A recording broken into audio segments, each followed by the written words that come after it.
Minnesota. You can find more information about the Libertarian Party at lpmn.org. Membership, events, affiliate meetings, that kind of stuff. So just go to the website. Anyways, this evening I have Harrison Hicks and Kevin Bradley on with me, and we were going to talk about the libertarian culture versus libertarian politics in the party, the national party, and in our smaller circle in the Minnesota party. Which one's more important? So there's this like debate that kind of rages, and which one should the Libertarian Party of Minnesota focus on? The activism, politics, where do you draw that line? Kind of gets, gray areas or, things overlap. So I'd like to hear your thoughts on that. Yeah. Okay. I guess I can start. So I guess I'll just start with a short answer, and then we'll see where it goes from there. Okay. Short answer is, I think I've said this before on a previous podcast, we are pretty much the only political party right now that has a consistent set of principles. And I think that is something that we would be shooting ourselves in the foot to sacrifice. I don't think there needs to be a disparity between the two. I think it is kind of a false dilemma that a lot of people are trying to push. But if the only people who are putting themselves forward as potential candidates for whatever position are not consistently libertarian, then I think none of them should be the candidates.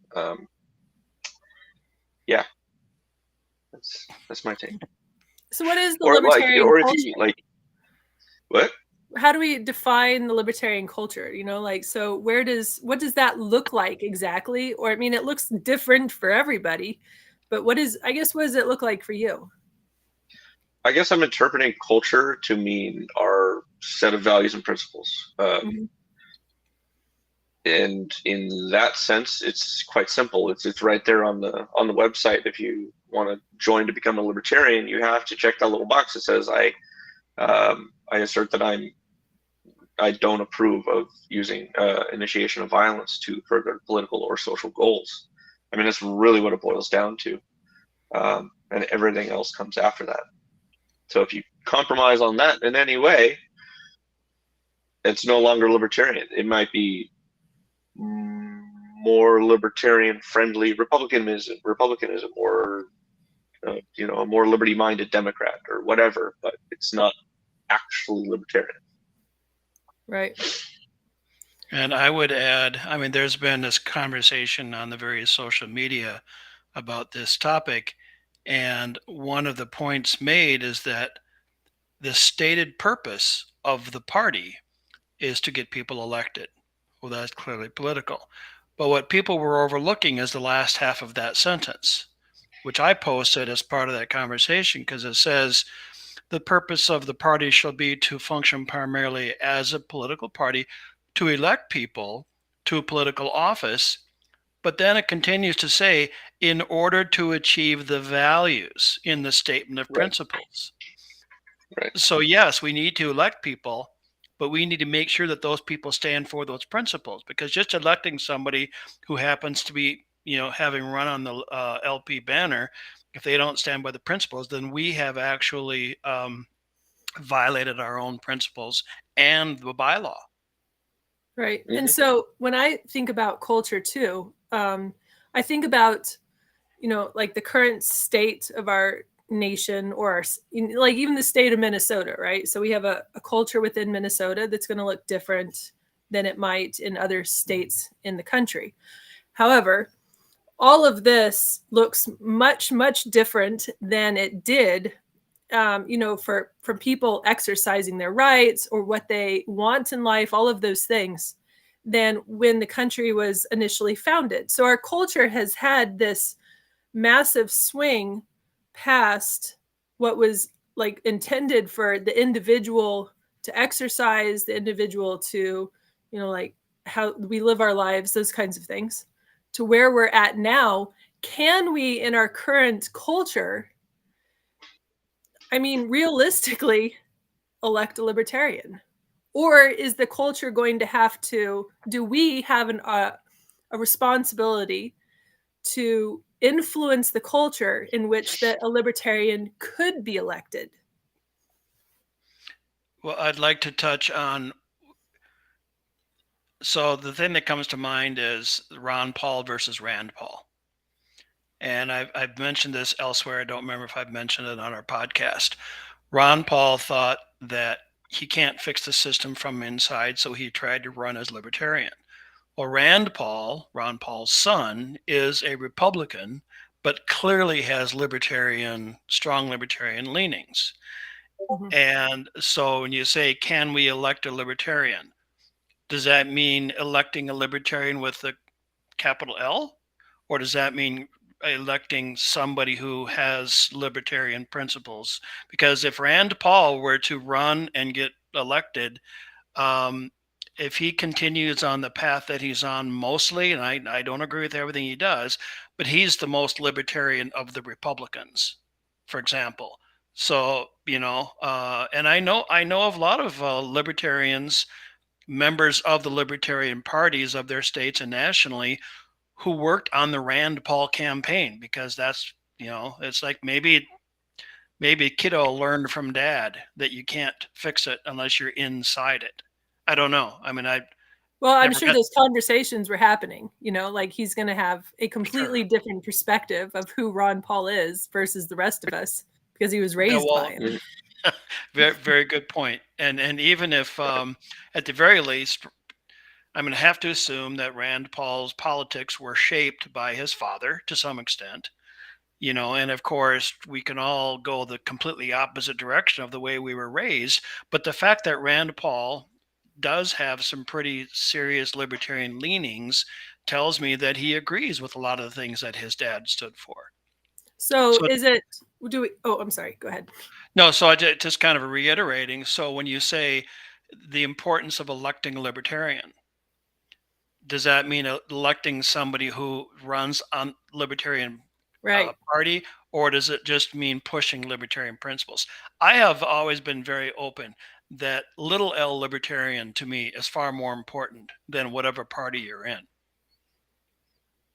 Yeah. Mm-hmm. So is it the party, the Libertarian Party, is the Libertarian Party holding back libertarians from being elected?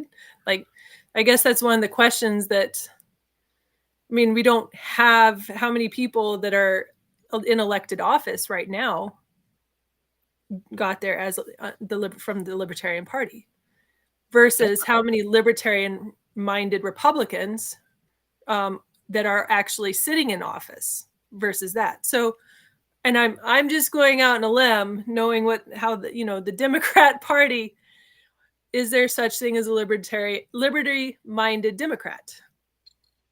Well, that's interesting. Harrison may not have had the pleasure of being part of the conversation, but Rebecca, I know you have. We have a brand new member of the LPMN who is actually going to be running our Instagram account, who was a diehard Democrat for a long time. Oh, yeah. She brings a lot of energy, too. Yes, and read our platform and says, I agree with everything here, and has now left the DFL because that person was clearly a libertarian-leaning Democrat. Right. Well, we have somebody like that in our affiliate up here. Okay. That's, longtime DFL member. And then when, the principles were really being compromised, they were being challenged during the COVID, years, all that stuff. Really was forced to make a decision, and because she had to see the things that were going on, and there was no denying it. There was no gray area during the lockdowns and all that kind of stuff. You were either compliant or you weren't.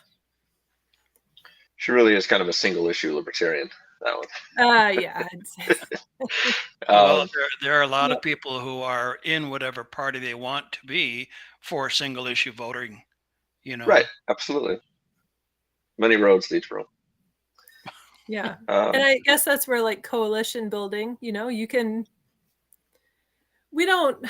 feel like in the Libertarian Party, the conversation needs to be continually evolving and being had. I mean, we're kind of known as that group that likes to argue, but I think that in some ways that's really good, because the moment that you have everybody stop having that conversation at all is when everybody just kind of starts falling in line, and being expected to just be obedient. So when you don't have that expectation, this is what the result's going to be. I'm going to add a caveat to that, because I was a member of the Republican Party and was actually a delegate to the state convention. I can tell you there is a lot of arguing within the party. What libertarians do is willingly take that argument into the open. Whereas it's like I don't know of a family that's not dysfunctional and on some level. And so I think of the Libertarian Party as a typical dysfunctional family where we fight with each other all the time, but will defend each other when attacked from somebody of another party. And I see that in the Republican Party, and I don't know so much about the Democrat Party, but I have to assume it's the same way, where they're fighting between themselves, but you and I don't know about it because they just don't take it into the public, just take it out into the public. Right. It's a good point. So as far as like, culture versus politics, where do you see the party going into the future? I mean, we have an election coming up very soon, right? Next year. And I've heard people say, things like, oh, this is a highly contested race and all this kind of thing. And I mean, but honestly, is any presidential race not highly contested? I mean, not these days. Always going to be the field that we have to compete in, right? Right. So because we have 8 Rechtenwald, 8 people that have put their hat in for the nomination currently, or maybe more than that. But we've had a couple of big names that have decided not to go for the nomination, like Justin Amash and Dave Smith. Both of those who in a year ago were kind of like just assumed that they would be, part of that group for the nomination. And both of them have since said, no, they're not going to do it for various reasons. So what do you think about, so the person who gets the presidential nomination, what are they going to have to face? So what kind of obstacles are they going to have leading up to the actual election day? Or maybe even just getting the nomination? I think we're facing the same problem that the other two parties are facing, where we just have two hardcore camps that haven't figured out which way to go yet. So it's going to be messy for us as it is for the others, until we get that ironed out. I mean, the Republicans have their crisis with Trump. He's kind of their version of the Mises Caucus, I guess you could say, or at least a lot of people have been saying, kind of brash, loudmouth, and all the rest. Well, the Democrats have their crisis with Biden. Yeah, they do. And, Bernie Sanders is not running again, so good for him. He doesn't have to get thrown under the bus for yet another election cycle. If he wasn't the plant all along, we don't know. And now RFK Jr. is going to be running as an independent. So what does that do? Good for him. I'm happy. Yeah, no, I think it's a good move, but I think there's no better time for him. Yes, I just wonder what that's going to do, because here we are, supposedly the third largest party. I don't know what the actual numbers are, and I do recall a conversation I had with somebody. I don't remember who it was, about how supposedly RFK Jr. talked to somebody of the National Libertarian Party. You talked to Angela. Yep. Yeah, I have no idea if there was any conversation about potentially running as a libertarian. But then I thought it was interesting how soon after that he actually declared his candidacy as an independent. As far as I understand, he did that mostly as a rejection of the Democratic Party. Like, he just didn't like the way that they were treating him, and he would have ran as a Democrat. He would have continued to do so if they hadn't just been real douchebags about it. But well, the Democrats are, they have their guy, and they know who that guy is, and nobody else stands a chance. Unfortunately. So that's the only way that Biden got the nomination, honestly. I was going to say, are you referring to the one people call the president or the person pulling his strings? Yeah. The doctor giving him regular injections from within the podium of methamphetamines or whatever it is that perks him up in the middle of a speech. That too. I was actually thinking of whoever's talking to his earpiece all day long. So, I mean, I'm one of these people. I think Obama is really the president behind Biden, pulling Biden's strings. It's just Obama third term. But, you brought up RFK and Trump as being the Mises.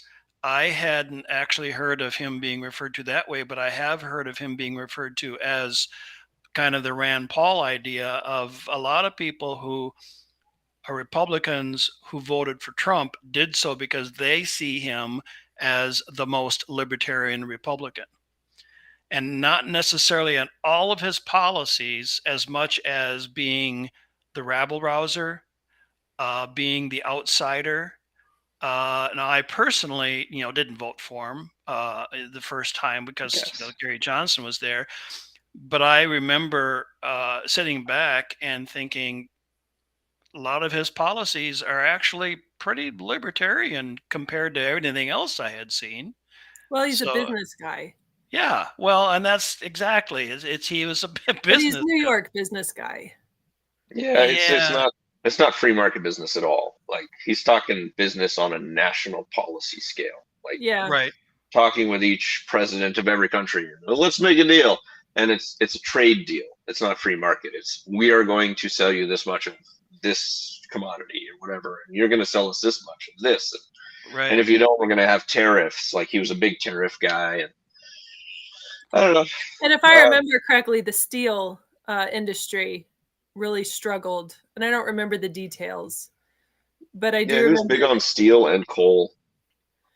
Yeah, and I don't know, maybe it was, I'd have to Google it and figure that all out, but I just have this memory of the price of steel increasing, and there was something to do with tariffs. I don't know. I don't remember exactly, but.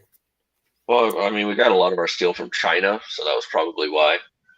That seems because he got into that trade war with China. Yeah, and I I don't really mean to, for the most part today. Biden just pretty much copy pasted Trump's policies. Right, and I don't mean to be necessarily stumping for Trump, but I think he's a businessman, and you're absolutely right. He did not hesitate to use the tools available to him, which we would not call free market, but he'll just use whatever he can legally for the betterment of business. Mm-hmm. Right. So, well, he's also accustomed to getting his way. So. Yes. Yes, there is that. There's some of us that don't get what we want, and maybe ever. So. Well, and that kind of brings me back into our own Libertarian Party, where people within the party who just don't know how to handle not getting their way, because a lot of libertarians are libertarians because we're just that individual. And, there aren't as many team players, just the nature of being a libertarian. We tend to be rogue. We tend to be hard driven and passionate. But many of us, myself included, I mean, I was a consultant for most of my professional life because I didn't want anything to do with office politics, and I just did not care about that stuff. Just give me the job, I'll get the job done. And when you have a whole party full of people who are like that, it's hurting mountain lions, you know?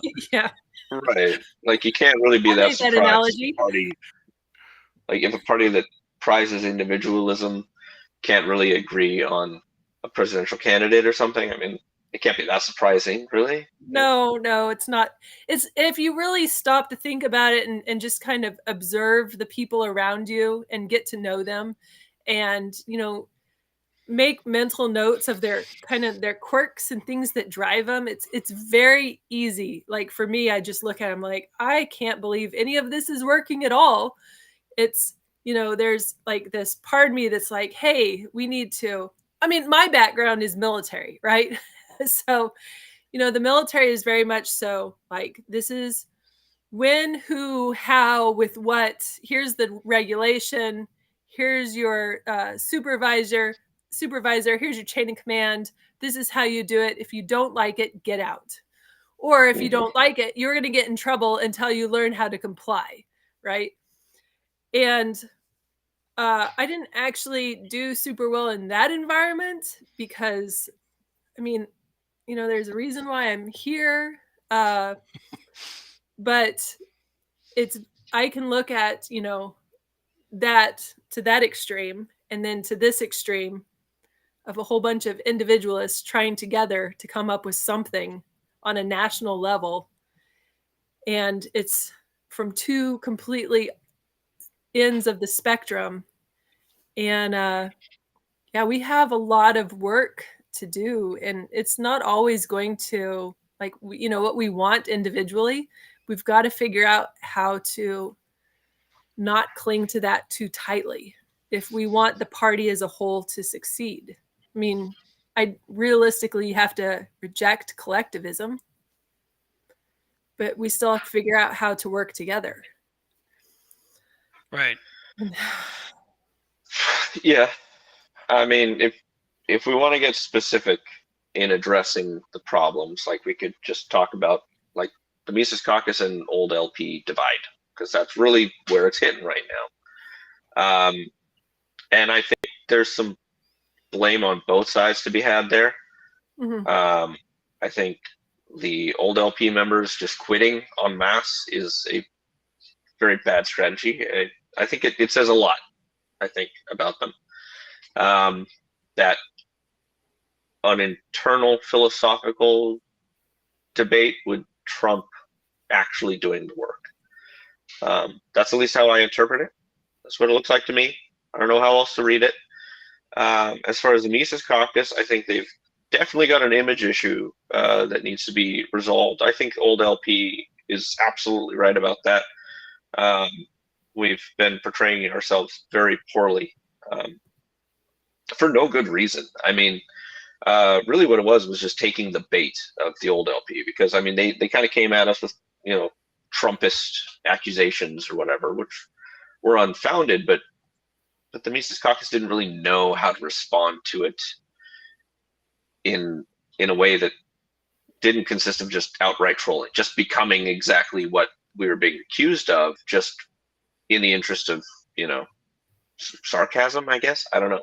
I mean, like I look at Twitter accounts like LPNH, and they're kind of doing some stuff. It's like, even if you're right, you're not right, Well, and to follow up with that, I mean, I wasn't part of that whole process of the split and all that, but when you were talking about the LP or the Mises Caucus didn't know how to respond, I think even more or just as important is not knowing how to shape a uniform message to respond. And that gets Yeah. back to the fact we're all a bunch of individuals. And so it's like, okay, let's say you get 10 people who all identify as Mises Caucus. They're going to have 10 different reasons for why they do that, and try to Right. come up with a single message about anything is the same as coming up with a single uniform response to people attacking you and saying, oh, you're just saying that because you're Mises Caucus. I mean, Yep.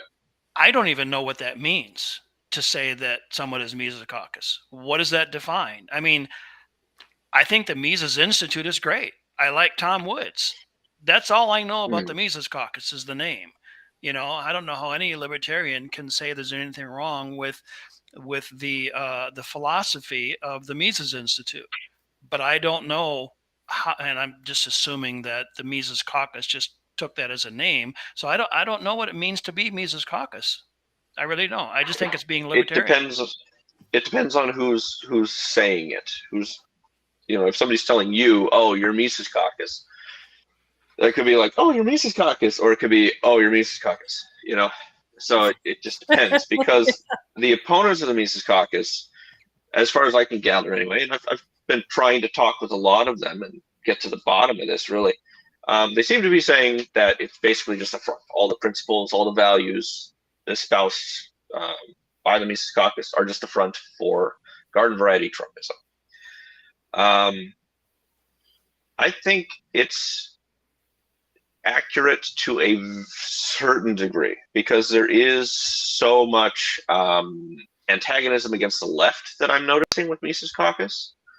And we have to bear in mind that a lot of libertarians came from the left. There are left libertarians. I mean, that's a whole quadrant of the political compass, and it's valid. I don't care if you're a communist. I have friends who are ANCOMs, outright ANCOMs. I invited one of them to our affiliate meeting. Was that last year? As long as was that the guy? Like, as long as what? Was that the one at the Eagles Club? Yeah, long hair guy. Okay. Yeah, he's my coworker, a good friend of mine from church. Good guy. As long as you're not forcing communism or collectivism on anybody else, and you're just doing it with your own property, great. You know, have a co-op, do whatever you want. I don't care. It's entirely libertarian compliant. I don't think it's something that Mises is really able to accept at the moment. But that's important to a lot of the old libertarians. That's fair. So speaking of communism, because that was one of the things we had kind of discussed talking about this evening. But you know, on a personal level, I see some like people who are like, "Oh, I'm a communist," and this is what they want. I think a lot of times they want a more they want a lifestyle where people are working and sharing. I've had friends that describe that. You know, they don't want they want to be, you know, sharing the overall burden of life, the good and the bad. Some of them describe it that way, and you know, I can kind of see that point to some degree. So absolutely. And not wanting some rich guy at the top just telling people what to do and then everybody else suffering for it. I can see that point also. I mean, you know. Well, one of the things that I don't fully understand is how, especially Democrats, but to some extent Republicans also, how they don't see that it's the government, it's the crony capitalism as opposed to free market capitalism that's the problem. And it's there because of government favoring one person over the other. The rich guy at the top. Right. The rich guy at the top, because he'll turn around and then fund their campaign, you know, or whatever. But you reminded me of, you know, the people who want to have their own commune, if you will. I do. I want my own commune. I'll be honest. There you go. But it reminds me a few years ago about, you know, American history, how the Mayflower folks came over, and that was originally designed to be a commune. The first community of pilgrims from the Mayflower, but it didn't work as a commune because the people who couldn't produce expected it from the people who could, and the guy who some Captain Smith or whatever, who was, you know, the big famous guy in the history books about that, said this isn't working, and decided that, you know, the whole Mayflower Compact, you know, is around the idea of that group working as a group for the group rather than individuals. And I got in a very brief, well, I can't even say it was a conversation, because he just asked a question and I answered it and he didn't respond, but talking about collectivism. And I just threw I was feeling squirrely, and I just said, because he was talking about, he was clearly a collectivist to some extent, talking about the importance of the group and of prioritizing the group over the individual. But then he added critical thinking. And I said, collectivists are incapable of critical thinking. And just threw that out there to see how he would I would respond. disagree with that. And then he said, how do you define collectivist? Anybody who prioritizes the group over the individual? And I said, it depends on the group. If you're prioritizing more than your family, you are a collectivist. And I'm pretty hardcore libertarian, right leaning, but mostly I come down to, I think it all starts with individuals, because and you could probably argue this semantics, but is the group the result of individuals coming together, or are the individuals the result of the group? And I think it all starts with the individual. And if The chicken or the egg? chicken or the egg, but I believe if individuals are truly left to their own device, and there is an understood system of justice, and I think of the Amish as a good example. Yes, they do work for the good of the group, but never at the expense of the individual. The Amish, I might Yeah, they got disagree their with own that. problems. Well, Yeah, the I Amish. mean, there's always going to be a problem. But for example, they can decide if they're going to stay in the community or not, and they'll get to their wilding year, Yeah. and they So they can leave. What's that? So that's where, in my view, libertarianism is not only acceptable with communism, like they can interplay, but libertarianism can actually solve that dilemma, because with libertarianism we have freedom of disassociation. So if you are part of a group and it's not working out for you, you can always leave. And if you're in a group and somebody else is not really working out and everybody votes them out, and that's the construct that you have voluntarily entered into or whatever, then there's no problem. If somebody's just dragging everybody else down, kick them out. That's fine. It's your private property that you collectively own or whatever. But the current system, there's LP. Yeah, sorry for interrupting, but the practical aspect is that in America, the communist, the social, what do they call it, democratic socialists or whatever, they're not satisfied with separate societies. They want everybody to be part of their society and support their society. Right. They want to confiscate the wealth of the individuals. I'm thinking, okay, fine, let's let all the communists have the West Coast. They say no. We need yours. And it's like, Margaret Thatcher is famous for quoting it, but I suspect she was quoting somebody else when she said, socialism is great, but eventually you run out of other people's money. And so to me, getting back to your comment earlier, Harrison, about collectivism, I think if you get down at its very, very root causes, the nature of collectivism is in diametric opposition to libertarian ideals. They cannot coexist. They can live separately, but they cannot coexist together in the same community. But then, I mean, okay, so, and maybe that's where the crux of the issue is, right? Because for us to work together, at one point, does it no longer become, like a team playing, team players working together towards a common goal? And at what point does it cross over into collectivism? You had that conversation that you had, that was my cousin.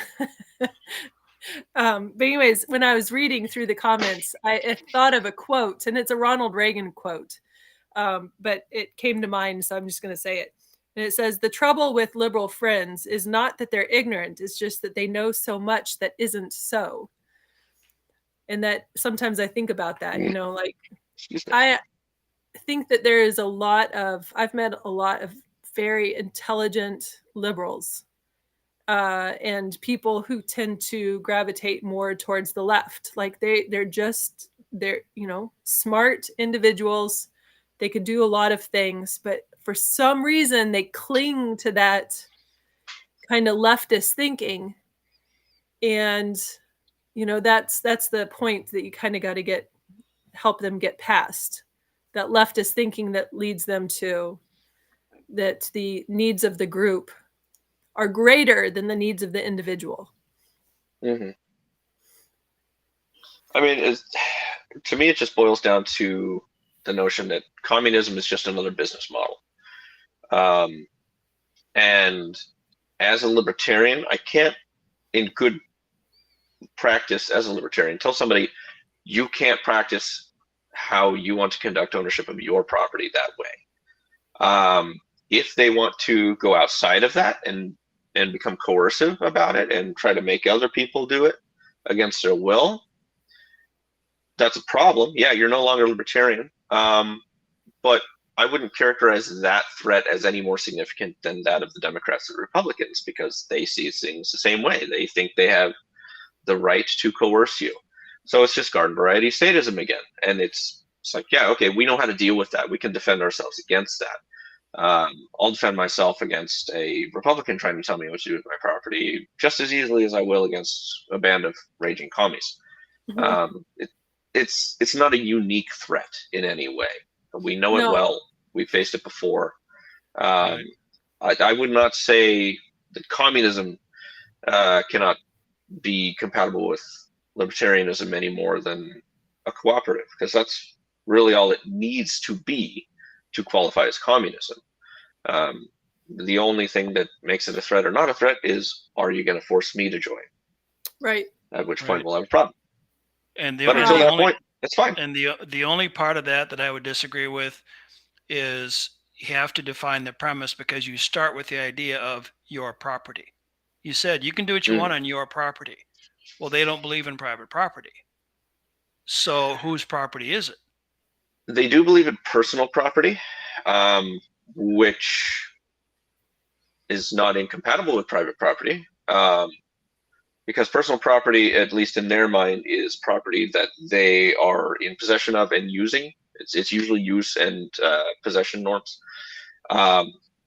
which is fine. I mean, because then that just means they're never going to buy a rental apartment. Is what that boils down to. Like, their personal house, their personal workplace that they own is theirs. And if you want to call it personal property or private property, that's fine with me. It has the same protections, as far as I'm concerned, as any other kind of property. So they do have notions of property that would work just fine, no problem. So I'm part of the farmers market in my town, and we don't have, there's nobody. The way that our market operates is a lot different than the way that other farmers markets that I've been part of operate. Typically, you have a farmers market manager, and they are the one that are collecting dues and organizing it and getting all the stuff done. They're also typically profiting off of the existence of the market. Like, they organized the setup and they brought vendors in, and they got, the space needed to set up a market. And so they're the ones that are, as payment for getting organized, collecting the dues. And it's, it's a business model for them. So the farmers market that I'm a part of, there is nobody profiting off the existence of the market. So the property that we're on, the name of our market, everything has multiple people's names on it, because we work as a collective. And now on a small scale, it's working out really well. I mean, we've had issues. I mean, when you're working with people, you're going to have issues. You're going to have areas where you disagree. You have people who want different things. They have different goals. There are going to be people that might, not join the group in good faith and are not thinking of the collective needs, right? So, but that's the way our farmers market operates. Everything is done strictly on a volunteer basis. All of the work is, nobody gets paid. We get paid by being part of the market, by having a successful market, by also getting to participate as a vendor and how well we do is how we get paid, right? So really, because I'm on the board, Mhm. and it benefits me to make sure that the market is running smoothly, because my business model for our own farm absolutely depends on how well the farmers market is doing. Now, some of the, and so just on a small scale, on a collective scale, that's what I'm part of, and it works. On a bigger scale with more people and divided interests, where people might be able to like come in and get organized and take over, because really that could happen if somebody really wanted to, do that. But as any group, especially, and this is, communism, socialism, I mean, just, everything in America experiences this, is that there is always a small core group of people that do all the work for the larger group. For the most part. Talking about Pareto principle. What's that? 80-20 rule. You're talking about Pareto distribution. Right. Yeah. Yeah. We, for the most part, only if there's just a small amount of people that prop up the whole thing for everybody. And everybody benefits from it, because the market still exists, but it's not, the workload is not equal, not even close. Right.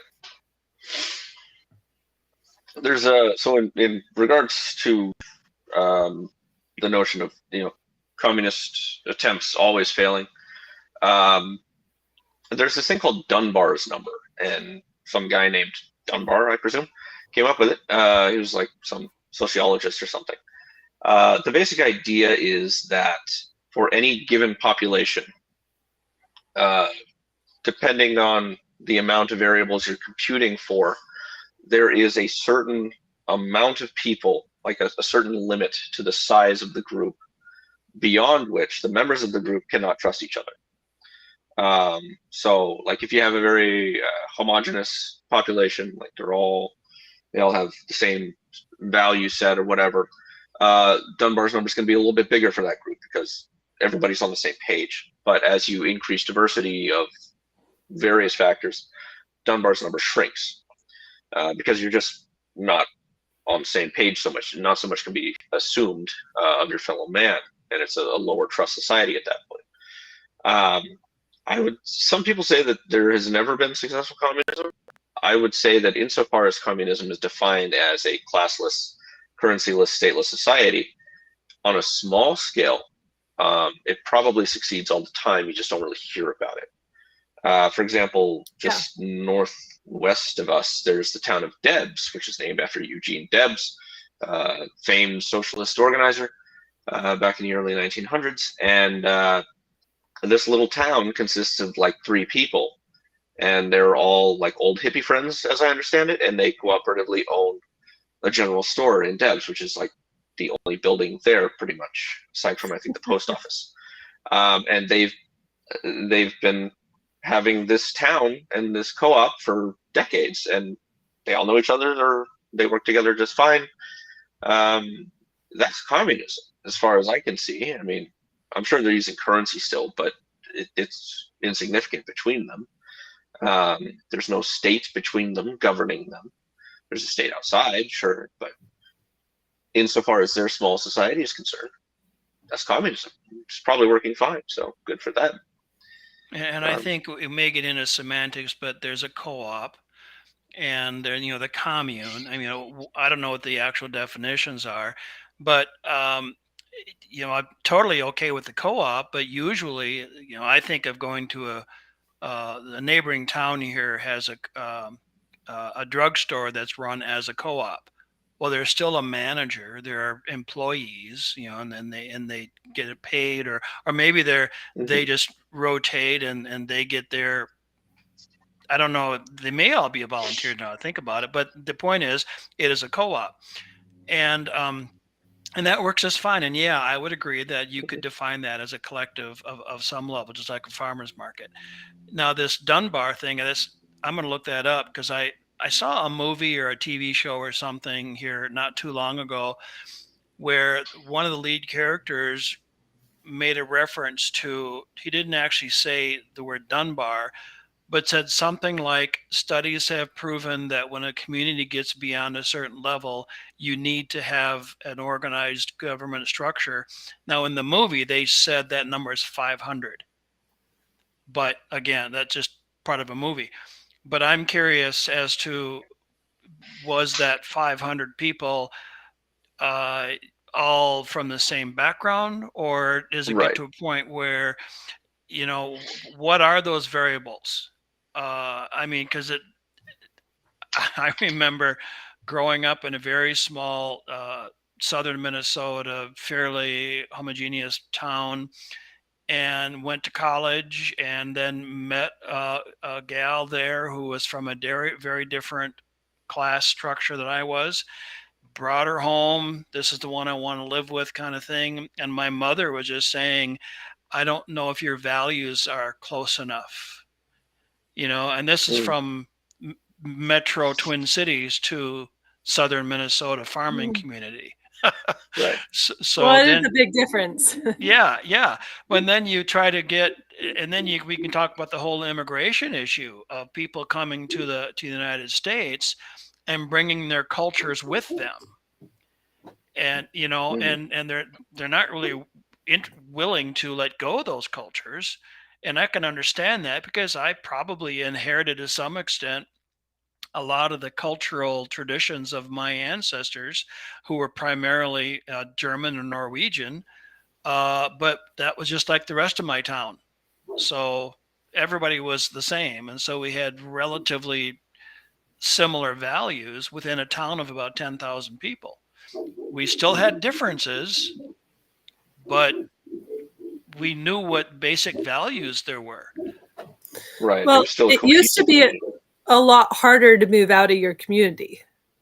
50, 100 years ago, you just typically didn't leave where you were born. So, those relationships that you developed through your lifetime were typically very much closer. They were more intertwined. You had more history with them. In today's day and age, where it's really easy to just move across the country or literally across the world. I mean, there's still, complications, but challenges to be able to do that, but it's still a lot easier than it used to be. And you're picking up and you're losing all your history, losing all the things that bind you to people. I was just thinking about like the Amish communities around here, the Amish and the Mennonite, right? We have in northern Minnesota, there's a lot of more fundamental kinds of communities, like the Amish, the Mennonite, the Hutterites, those kinds of groups. And I know people that have left the Hutterite communities that they'll tell you they grew up in a commune. Well, the commune was their family, their entire extended family, and they were married into all the other extended families, right? And so there were these your family trees when they're all, like the forest. It's not a family tree; it's the entire forest. Yeah, And, you can. It's a topiary. Yeah, it's so intertwined, and so I think that when you're living and you're connected with somebody on that kind of a basis, your ability to have like those communes and exist in more of like a communist kind of a level is going to be more successful because you're more bound to the people around you. Yeah, I'll grant you that. And that also reminds me of the, at least in Europe, I don't know if this worked this way in Asia and Africa, but in Europe, it's probably common knowledge that all of their royalty were all relatives of each other. Oh, yeah. So the king of Denmark was the brother-in-law of the king of Austria or whatever. They were all one big extended family. Yeah, that's when you look at. So I had a conversation a while back that I'm just kind of replaying in my head, because the Spanish monarchy, which was European, they weren't not like Latin Mexican kind. It was very different. So like the Spanish monarchy was European, and the English and the obviously the English was several countries put together, but then you had the Russians and all of that. So at the turn of the century, where communism was really starting to rise up, and I'm thinking about when the Russian monarchy fell, when they were all killed off. Interesting, because they were all intertwined. They were the family to Queen Victoria, who was the English queen at the time. They were cousins, siblings, that they were very related. All of those countries, because they just married off their princes and their princesses, their extra people, to build up, what's the word I'm looking for? Their alliances. International relations, yeah. To make an alliance with other countries, because you're going to have a lot harder time making war on somebody who you're related to. Right. Well, and this may be a bit of a stretch, but how do we pull that lesson into the Libertarian Party when it's hard to make war on someone you're related to? Well, what are the common values that should prevent us from fighting each other? Right. As a Mises Caucus member, I can commit to sleeping with older party libertarians to build up alliances between us. Okay. You're such a committed, dedicated, what a sacrifice. It's a tough job. Somebody's got to do it. Well, Rebecca is trying to repopulate the Mises Caucus, just her and her husband together. So 12 kids and counting. Yep. Yeah. And I have some that are already moved out and, gone. So that's just going to keep going exponentially pretty soon. I don't know how you do it. I don't either. Honestly, my dad was one of 13. I was one of 5, and I was always perplexed. How does anybody grow up in a family like that? Very carefully. Yes. I mean, yeah, I get that. So, yeah. Well, I'm glad we solved the problem of politics versus culture, so we can move on to something else now. Yeah. We did it. Yay. Just watch this podcast. Everything will make sense. Problem solved. Yes, but that's a good question. Like, how is the party as a whole? What do we focus on to help us see that, each other, sometimes maybe the debate rages a little too loudly, with too much energy. How do we keep from focusing in on ourselves and continually making sure that the focus of that energy and that rage needs to focus outward at the true enemy, the state? Well, and I think my understanding of the division is you basically have left-leaning libertarians and right-leaning libertarians, but we are still focused on the individual liberty. It's just that the motivations for it may be very different. I know some people who joined the Libertarian Party and their only purpose for it was to legalize marijuana. I couldn't care less about marijuana, but I do care about government intrusion in anybody's private business. So I think I've always thought it's really interesting, almost a dichotomy in the Libertarian Party of you have people who are the pro-drug crowd, and that's all their focus is. But then you've got the pro-gun people. Well, back in the 60s, they would not have been the same crowd at all. The pro-drug people wanted nothing to do with guns. And so it's like the libertarians bring both of them together somehow. And so it's like you bring somebody from like recently that we pulled this person from the DFL who was libertarian leaning. How do we make that person feel included in literally the same table at our next convention? If everybody else are on that table, they're libertarians because they're Second Amendment. And I know you just smoke pot, and as you're talking about your ARs, just do it at the same time. Okay. Get it all out of the way. Yeah. Get There's high and probably shoot a law guns. against that. So Whoa, maybe that's new bad T-shirt. advice. Bad advice, but good T-shirt. Good. Yeah. Yes. Bumper sticker. Get block, high and shoot guns. but on your own property, not mine. Yeah, well, yeah. And maybe not at the convention. Maybe that's a bad place to do that. Let's not do Okay. that Yeah. In the You can metro, smoke- they'll love it. Yeah. You can yeah. smoke pot and talk about guns, but Oh, okay. Friggin' Sorry. killjoy over here. you see, there I go trying to compromise already. I'm just. Are you trying to oppress us? Oppress Yeah, am you? I being detained? Yeah. Well, I'm a white male middle class, so I'm automatically the oppressor of everybody else. Yeah. By Yeah, virtue, that's right.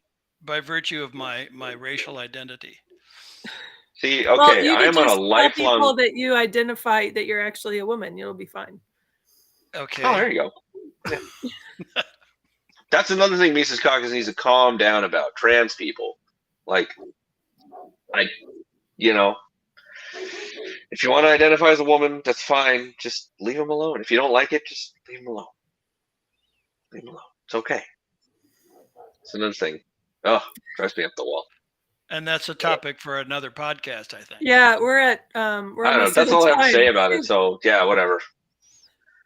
Just drop the bomb Anyway. at the end and we'll just walk away. Yeah, just That's it's like the mic drop out.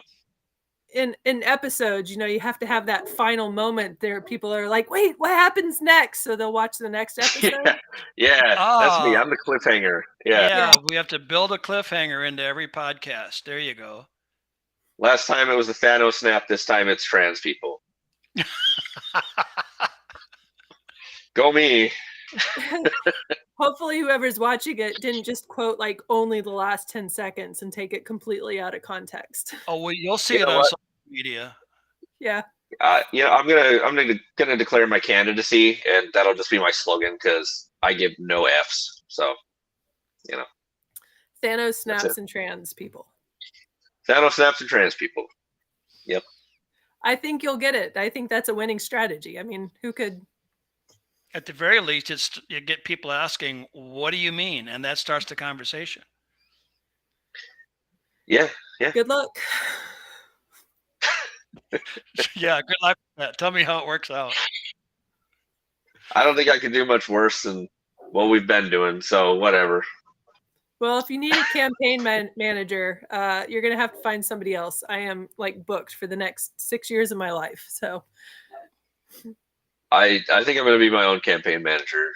I got this. All right. Good. Well, on that note, LPMN.org, if you're looking for more information for the party and maybe the last hour didn't just completely scare people off, then LPMN.org. And I guess we will see you next week. Unless we get canceled, then we'll just be gone.